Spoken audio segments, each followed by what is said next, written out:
관련해서 전문가와 함께 더 자세하게 짚어보겠습니다. 반길주 고려대 일민국제관계연구원 국제기구 센터장 스튜디오에 나와 있습니다. 안녕하십니까? 안녕하세요. 네. 자, 대통령실이 푸틴 러시아 대통령이 며칠 안에 북한을 방문할 예정이라고 밝혔습니다. 이게 이제 우리 정부의 공식 확인인데 일단 배경은 어떻게 보고 계신지요? 우선 대통령실에서는 대통령이 외교 무대에 있기 때문에 그 외교 무대에서 북한과 러시아의 밀착 행보에 대한 상세 메시지를 외교 무대에서 활용하겠다 이런 게 좀 네. 있는 거죠. 거기에서 외교 무대에서 하게 되면 그 공간에서 만나는 정상과 이 문제에 대해서 잘못됐음을 지적을 하면서 같이 규탄 어떤 대열에 동참할 수 있는 게 있고요. 그래서 외교 무대를 적극적으로 활용한다. 그게 첫 번째가 있겠고, 그러고서 이제 국군 통수권자로서 지금 한반도 긴장이 어쨌거나 좀 조성되는 상황에서 한반도 밖에 있기 때문에 군사 긴장이 완화되는 이제 상황에 대해서 크게 걱정하지 말라는 국민 걱정의 어떤 부분을 완화시키는 메시지가 있고요. 국군 통수권자로서 군에게는 군사 대비 태세를 주문하는 메시지도 같이 포함되어 있다고 봅니다. 그리고 마지막으로는 지정학적 협력을 강조하는 측면이 있어요. 즉 러시아는 유라시아 전쟁에서 전쟁을 하고 있고 북한은 인도태평양 지역에서 규칙 기반 질서를 와해시키는 역할을 하고 있기 때문에 그 두 국가가 만나는 거잖아요. 그래서 그렇죠. 지정학적으로 지금 이러한 국제 정치 속에서 밀착되고 연계되는 행보가 있기 때문에 지정학이라는 구분을 따지지 말고 지정학적 협력이 필요하다라는 것을 메시지를 통해서 내는 거라고 봅니다. 예. 자, 대통령실의 공식 확인 배경을 좀 짚어봤고요. 그러면 푸틴 대통령의 방문 날짜는 언제일 것인가 이 부분이 이제 관심인데 일단 오는 18일에서 19일에 1박 2일 좀 전망이 나오는 것 같아요. 예, 일단 대통령실에서 확인시켜준 건 며칠 내로 방문할 것이다. 그게 있는데 이제 상황을 보면 북한의 대표단이 러시아에 가서 여권 조성을 했어요, 사실. 물밑 작업을 했죠. 그리고 김일성 광장에서 준비하는 대형 어떤 그 형상물 같은 게 보이고 그리고 평양 공항에서 기존에 이제 있었던 여객기를 이동하는 조치가 있고 이런 거로 보면은 임박한 게 맞습니다. 그러니까 여권 조성이 어느 정도 된 거죠.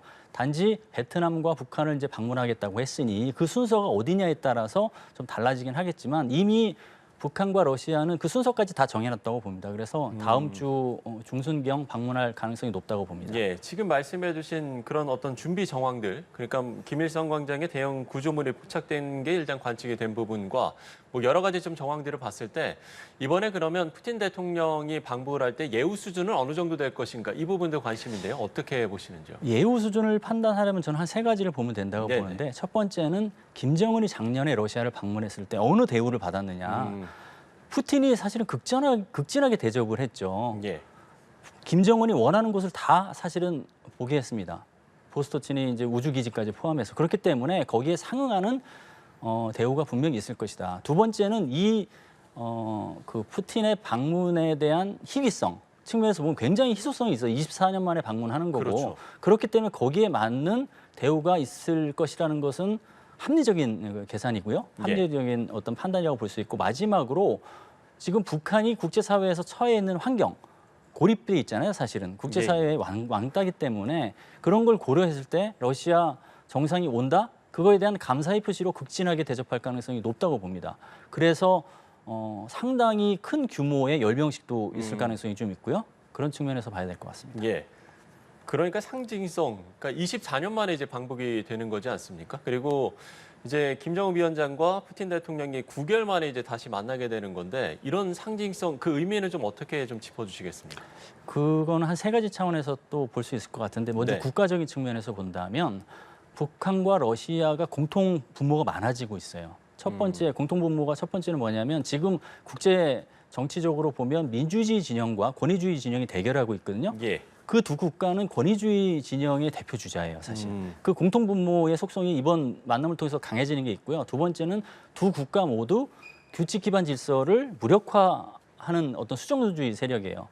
러시아는 주권 국가를 힘으로 찬탈하려고 지금 했고 북한은 NPT를 역이용해서 핵무장을 하고 있고 다 규칙 기반 질서를 와해시키는 거거든요. 그 수정주의 세력이 결속력을 강화하고 그 행보 때문에 왕따가 됐는데 왕따가 된 두 국가가 힘을 합쳐서 왕따의 함정에서 빠져나간다는 게 있고요.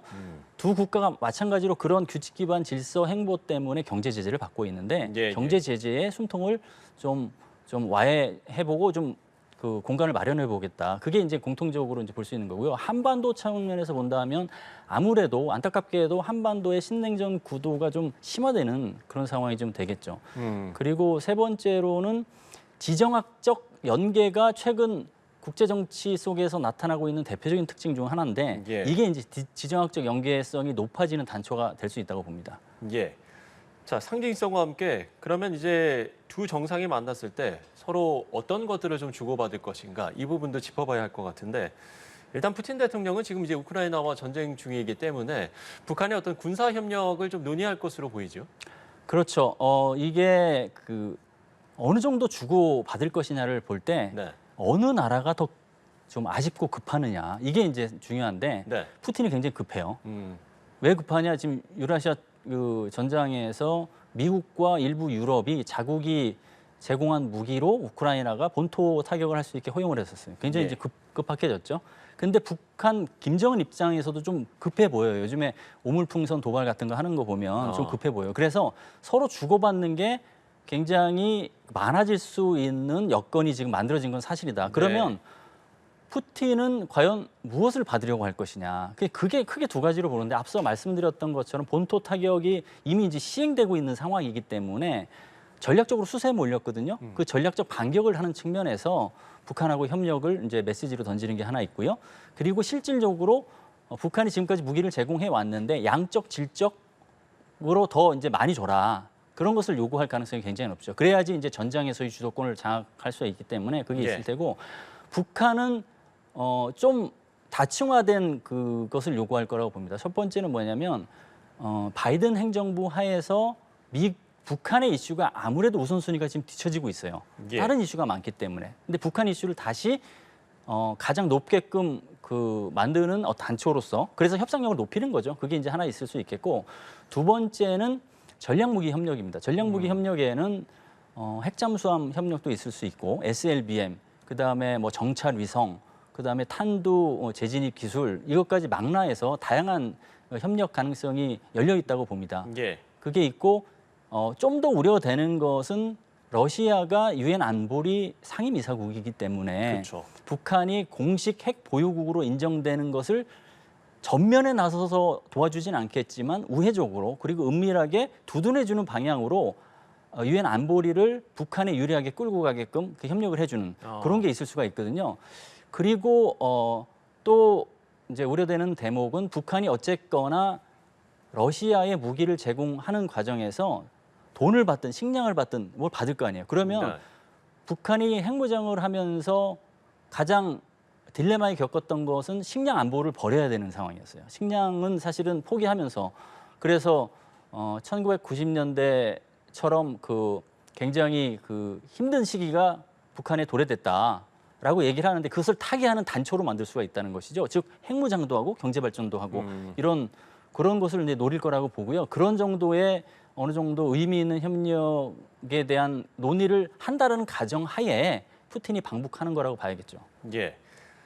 북러가 양국의 관계를 새로운 수준으로 높이는 조약을 체결할 가능성이 크다라는 또 러시아 전문가의 전망이 나왔는데 그러니까 이게 이제 과거 옛 소련과 북한이 체결했던 조소 우호 조약의 정신을 계승할 가능성이 이제 크다라고 본 건데요. 이 부분은 그럼 어떻게 보세요? 지금 북한과 러시아의 그 협력 수준을 보면 굉장히 그 군사 협력도 그냥 저강도가 아니라 중강도 고강도로 가고 있는 상황이거든요. 예. 그러면은 북한과 러시아의 관계 설정을 그 현실에 맞게 반영할 필요성은 있습니다. 1961년 조소 우호조약이라든가 2000년 북러 친선조약 같은 경우는 가장 최근 게 이제 사실 2000년 북러 친선조약인데 그것은 군사적인 측면은 논하지 않았기 때문에 지금 현실을 반영하지 않고 그러면은 1961년 수준으로 갈 것이냐라고 봤을 때 상황이 달라졌거든요. 북한은 핵무장을 했어요. 그 당시 때랑은 달라요. 그러면 그거보다 이제 조약이든 아니면 선언이든 간에 1961년보다는 다른 형태, 좀 진전된 형태가 나올 가능성이 높다고 보여요. 예를 들면 저는 제가 보는 이제 포인트는 전략이라는 용어가 과연 들어갈 것인가, 예. 그 관계 설정에 있어서 전략 파트너 뭐 우호 조약이라든가 이런 식으로 전략이라는 용어가 어떤 형태로 들어가는 방향이 푸틴이나 김정은이 노리는 셈법이 아닐까 그렇게 생각이 듭니다. 예. 우리 정부가 이제 오늘 한반도 문제와 관련해서 러시아와 소통을 유지하고 있다. 이렇게 이야기를 했습니다. 러시아가 그러면 우리나라를 고려할 가능성도 있다고 보십니까? 그런 이야기가 나오는 게 최근에 러시아가 유화적 메시지를 좀 내놓은 것 때문에 그러는데 네. 신임 주한 러시아 대사 같은 경우는 이제 부임하고 직후에 비우호국 중에서는 한국이 가장 우호국으로 복귀할 것이다. 그리고 지난 5일 푸틴이 기자간담회 하면서는 한국에 감사하다. 우크라이나에 무기 지원 안 해서 그 얘기거든요. 근데 그게 과연 유화적 메시지이냐 아니면 강압을 하기 위한 전술적인 술수냐 그걸 놓고 볼 때 후자일 가능성이 높거든요. 한국에게 우크라이나에게 무기 지원하지 말라는 메시지를 던진 거거든요. 예. 그런 측면에서 본다면 유화적 메시지로서 보는 게 약간 그 뭐라고 해야 되나 이상적인 측면이 있을 수 있고요. 다만 그 얘기를 한 것은 그만큼 한국이 우크라이나를 도와주기 위해서 무기 지원하는 게 부담된다는 얘기거든요. 예. 그거는 분명히 러시아가 우리나라를 신경을 써줄 것이냐 안 써줄 것이냐의 문제는 한국이 대러 레버리지를 어느 정도 갖고 있느냐에 따라 다르잖아요. 그 카드는 분명히 우리나라가 러시아에 대해서 레버리지를 가질 수 있는 카드긴 한데 한국이 우크라이나에게 무기 지원은 하지 않는 것으로 일관적인 메시지를 내왔기 때문에 그게 대러 레버리지 향상으로 혹은 재고로 이어지는 상황은 아니거든요. 그런 걸 고려한다면 러시아가 한국의 입장을 그렇게 고려할 가능성은 높지 않다고 볼 수 높지 있습니다. 않다. 예. 예, 알겠습니다.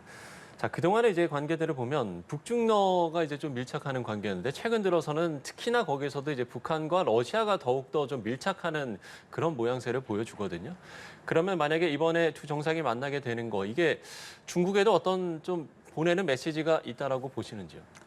김정은은 강하게 메시지를 보내는 거라고 봐야겠죠. 예, 즉 예. 중국은 북한의 편에 확실하게 들어라. 북한을 지지해줘라.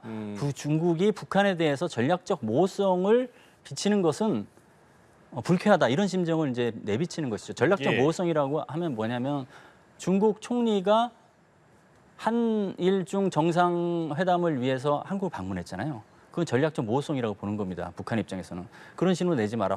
확실하게 북한 편에 서라라고 이제 메시지를 내면서 러시아하고 이제 연대 행보를 강화하는 것인데, 즉 이렇게 계속하면 러시아에 더 경도하겠다 이런 얘기를 한 거죠. 근데 여기서 주목될 점은 북한이 냉전기에도 중국과 소련을 두고 줄다리기를 많이 했어요. 근데 그때랑 지금이 달라진 거는 핵무장을 통해서 국제 무대에서 목소리를 낼 수 있다고 자신감이 높아진 북한 입장에서 단지 냉전처럼 소련과 중국의 어떤 이야기를 들어가면서 따라가면서 줄다리기를 하는 게 아니라 이 판을 예. 주도하고 있어요, 사실 주도. 그리고 그런 측면에서 신냉전 구도를 역이용하는 전략이 굉장히 강하기 때문에 그 차별점은 잘 목도를 해야 될 것 같습니다. 예. 한중 외교안보대화가 이제 다음 주 서울에서 열릴 것으로 지금 조율되고 있기 때문에 공교롭게도 지금 푸틴 대통령의 방북 전망 시기와 겹치기 때문에 그래서 좀 주목을 받고 있는 것 같긴 한데요. 이 부분은 어떻게 보시는지요? 주목을 더 받게끔 구도가 만들어졌죠. 예. 그리고 그 구도 속에서 과연 중국과 한국이 이 논의에 대해서 얼마나 진지하게 얘기할 것인가 이것도 주목의 대상이에요, 사실은. 그렇죠. 근데 한국은 한반도의 당사국이고 중국은 북한의 동맹국인데 전 세계가 관심을 갖는 이슈에 대해서 한중 간 이 대화에서 이 논의를 안 한다? 그게 논의를 안 한다면 그게 이상할 것 같아요. 그래서 논의를 굉장히 좀 의제를 올려서 할 것 같긴 한데 한국이 바라보는 시각과 중국이 바라보는 시각은 약간 차이가 있을 거라고 봅니다. 한국은 예. 북한이 규칙 기반 질서를 지금 위반하는 상황에서 푸틴을 만나는 거에 대한 그 안보적 우려, 지정학적 우려, 그다음에 규칙 기반 질서와의 우려를 얘기하겠지만 중국은 북한에 대한 뭐 안전보장 조치 그리고 북한의 우려를 이해해줘야 된다는 식으로 두둔하려고 할 거였거든요. 그 두둔은 북한에 대한 메시지를 보내는 것도 있거든요. 그러니까 북한의 편을 어느 정도 들어주고 있다. 그래서 북한에 대한 나름대로의 주도권과 관리 시스템을 유지할 수 있도록 그렇게 해서 의제는 올라가겠지만 네네. 의제를 이렇게 합일치한다기보다는 다른 방향을 보고 의제가 이제 논의될 가능성이 좀 있죠. 예, 알겠습니다. 자, 최근에 이제 북한의 오물풍선을 살포하자 우리 정부는 이제 9.19 군사합의 효력을 정지하고 또 대북 확산기 방송을 재개하면서 긴장이 상당히 지금 고조되고 있는 상황인데 글쎄요, 푸틴 대통령의 방북은 좀 어떤 영향을 미치겠습니까? 그 외교적 저는 이제 두 가지를 나눠 봐야 된다고 봐요. 네. 외교적인 도발하고 그다음에 군사적인 도발. 김정은이 굉장히 푸틴 답방을 위해서 애를 많이 쓴 것 같아요. 꼭 네. 답방을 하게끔. 그 이유는 한국이 외교적 지대를 굉장히 확장을 하면서 연대를 확장하면서 대북 공조를 높이고 있어요. 그런 상태에서 북한은 외교적으로 점점 그 공간이 줄어들고 있습니다. 대표적으로 우리나라하고 이제 쿠바가 수교를 하면서 북한이 굉장히 당황한 게 있고, 예, 그렇죠. 그다음에 한일중 정상회담도 그렇고 그 계기에 한중 정상회의도 했잖아요. 이것을 외교적으로 좀 상쇄하려는, 그래서 그 상쇄의 효과를 어느 정도 이제 이루려고 하는 게 있거든요.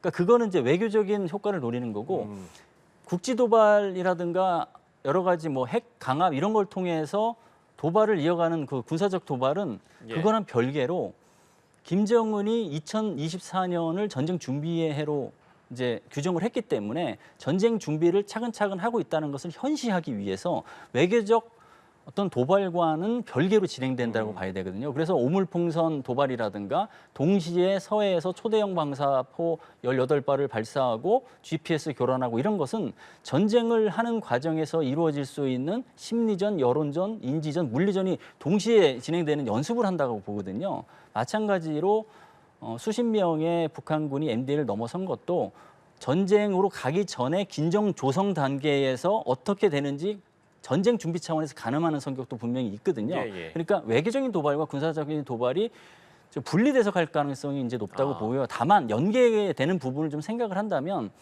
푸틴이 김정은을 만나고 다시 러시아로 돌아갔는데 북한이 도발을 굉장히 강화했다. 예. 그러면 푸틴 입장에서 난감해질 수 있어요. 아, 가뜩이나 북한과 러시아의 외교적인 밀착이 지탄을 받고 있는데 그것 때문에 도발까지 강해지면 더 부담을 가질 수 있기 때문에 외교적인 도발 혹은 외교적인 어떤 이 성과가 기대 효과가 높다 그러면 도발을 잠시 약화시킬 수도 있죠. 근데 다만 외교적인 도발과 근본적으로는 군사적 도발을 좀 분리해야 될 필요성이 있다 그렇게 봅니다. 알겠습니다. 자, 반길주 고려대 일민국제관계연구원 국제기구 센터장과 푸틴 대통령의 방북 관련 이야기 해봤습니다. 오늘 말씀 고맙습니다. 예, 감사합니다.